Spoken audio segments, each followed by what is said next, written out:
জুলাই প্রতিষ্ঠা দিবস উপলক্ষে রায়গঞ্জের অরবিন্দ ভবনে অবস্থিত রাজ্য কোঅর্ডিনেশন কমিটির দপ্তরে এক আলোচনা সভার আয়োজন করা হয়। সভার আলোচ্য বিষয় ছিল স্বাধীনতা প্রাপ্তির লগ্নে দেশ ও বাংলা বিভাগ, বিকৃত প্রচার বনাম ইতিহাসের দলিল। অনুষ্ঠানে প্রধান বক্তা হিসেবে উপস্থিত ছিলেন কমরেড সুমিত ভট্টাচার্য। তিনি স্বাধীনতা ও দেশভাগের সময়কার ঐতিহাসিক ঘটনাপ্রবাহ, বিভিন্ন নথি ও দলিলের আলোকে বিষয়টি তুলে ধরেন। পাশাপাশি ইতিহাস সম্পর্কে তথ্যভিত্তিক ও যুক্তি নির্ভর চর্চার ওপর গুরুত্ব আরোপ করেন।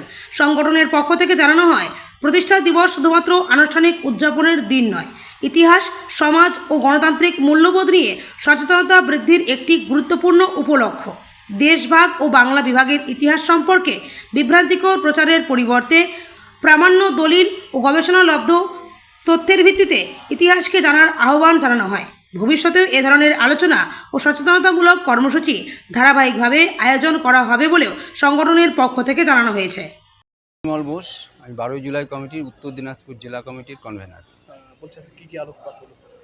আজকে আমাদের 61তম প্রতিষ্ঠা দিবস।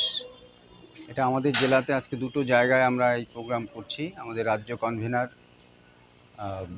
সুমিত ভট্টাচার্য উনি এসছেন।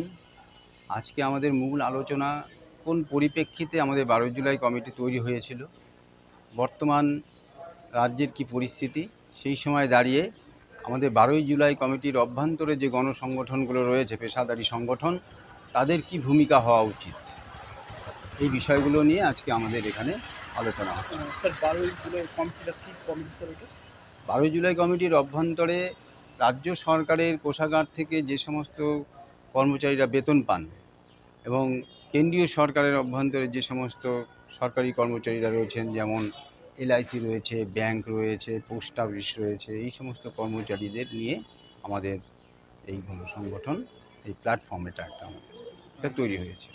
এখানে আমাদের এই সমস্ত সরকারি কর্মচারী, শ্রমিক, শিক্ষক, অশিক্ষক কর্মচারী, তাদের যে দাবি দেওয়া, তাদের যে পথ চলতে যে সমস্যা, সেই সমস্যা সমাধানের লক্ষ্যেই আমরা আমাদের এই 12 জুলাই কমিটি কাজ করি।